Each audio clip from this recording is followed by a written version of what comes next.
Selamat pagi abangku. Yes, pagi.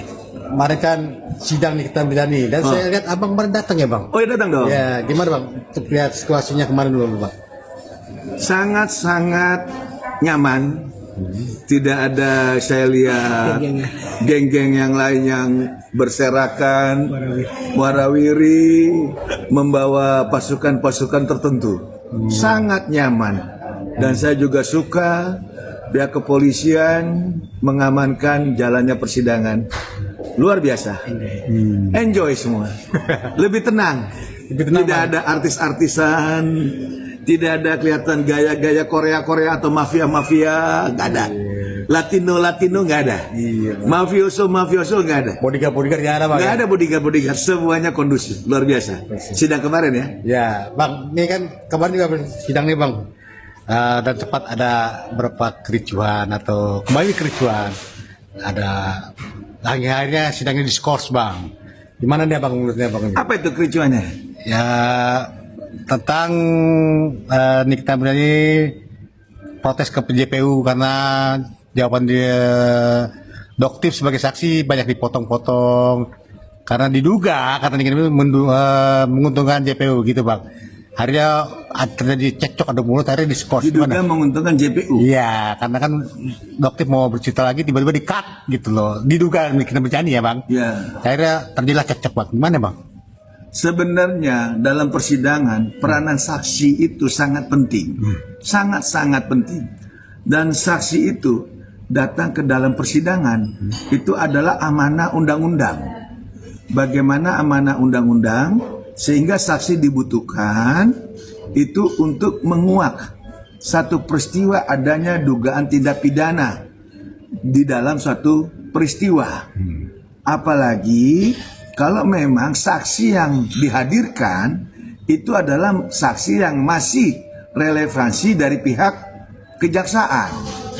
Sampai saat ini kan belum ada saksi dari pihak Nikita Mirzani. Nah, sehingga sangat mengherankan kalau seorang saksi yang dihadirkan oleh jaksa penuntut umum malah di-cut, malah dibatasi. Nah, itu ya wajar aja jadi ricuh.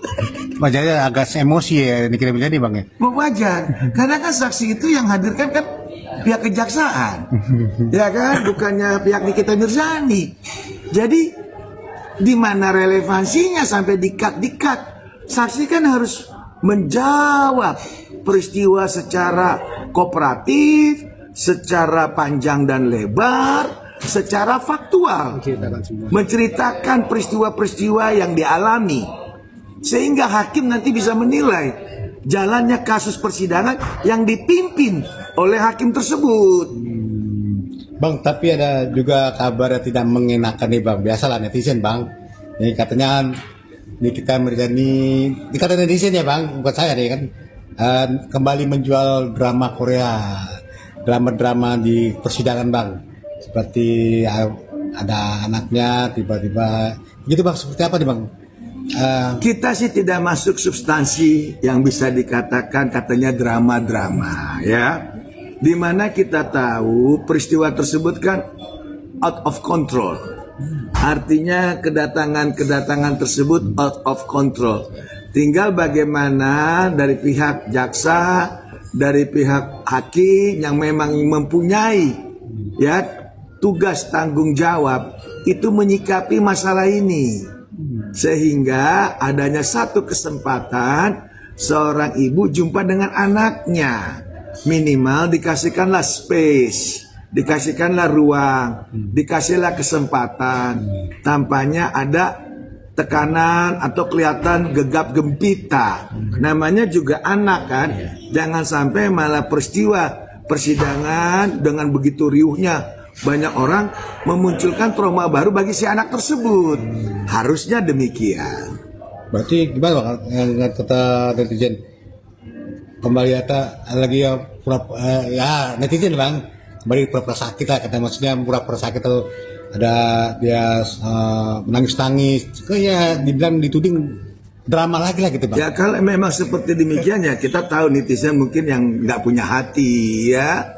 Netizen yang hatinya mungkin sudah beku, netizen yang memang suka banget mendiskredit orang lain, ya.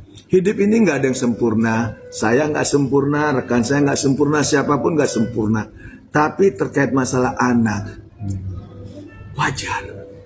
Anak, darah daging sang ibu, Nikita Mirzani. Dan apalagi kalau dihubungkan dengan sakitnya Nikita, hal manusiawi.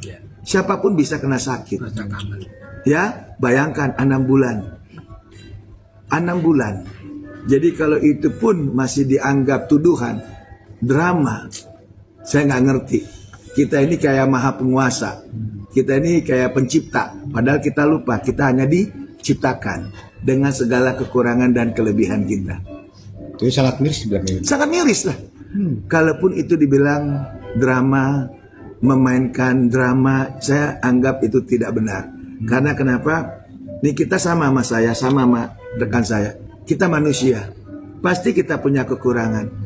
Pasti itu. Dan apalagi menyangkut anak. Itu akan membuat kita juga sedih. Ya, dan apalagi terkait masalah ini. Siapapun di luar sana, siapapun yang kena masalah hukum akan takut. Apalagi dalam hal ini kita lagi berjuang untuk memperoleh satu keadilan. Siapapun, saya mungkin dari atau siapapun, kalau suatu saat kena permasalahan hukum, saya yakin dalam memperjuangkan keadilan itu sangat berat. Karena banyak manipulasi. Ya, banyak orang-orang bisa mengkondisikan. Itulah adanya mafia hukum. Kalau hukum itu bisa jadi satu panglima, benar-benar panglima itu on the track hukum itu, saya yakin tidak ada kriminalisasi. Tidak ada kriminalisasi. Makanya hukum itu sekarang kadang-kadang hanya berpihak kepada orang yang punya duit. Wani Piro, siapa yang bayar? Ini repotnya hukum. Kalau hukum itu dipakai Wani Piro, uangnya siapa? Itu susah. Ya, mata hukum tertutup, ilmu hukum tertutup, siapapun tertutup. Kenapa? Ada bayaran di dalamnya. Susah. Menarik tentang mencari keadilan, termasuk di mana Nikita Mirzani kemarin menangis bang, ingin melanjutkan persidangan karena ya udah lama juga, tapi tiba di-cut karena dia sakit. Itu sebenarnya bukan drama, benar harus membaca hati bang ya. Ya harusnya seperti itu ya. Sebenarnya sih saya berharap tadinya, walaupun adanya surat dari kuasa hukum untuk memberitahu kepada majelis terkait ada Nikita ingin berobat, tapi selama dari pihak terdakwa atau Nikita sendiri ingin melanjutkan, harusnya tetap dilanjutkan. Jangan sampai disia-siakan. Karena itu jadi momen penting bagi Nikita, agar tidak bertele-tele, tidak malah berlama-lama kasus ini berjalan, agar ada satu kepastian. Iya, saya sedih juga. Iya bang, sebenarnya itu hanya ungkapan hati berarti. Iya, saya sedih juga.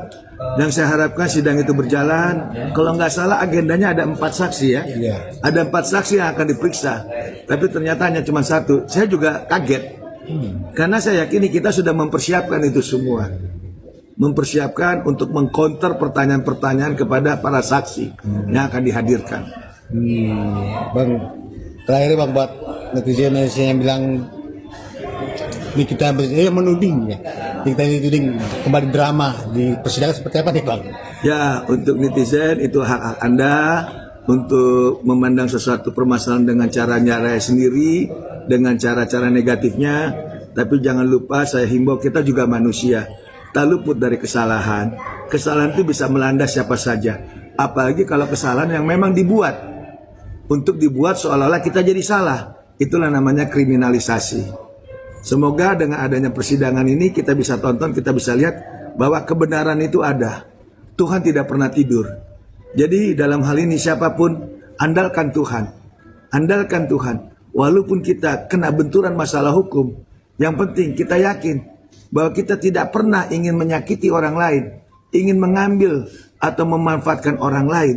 Saya yakin Tuhan ada bersama kita. Saya, Advokat Dr. Togas Tumorang.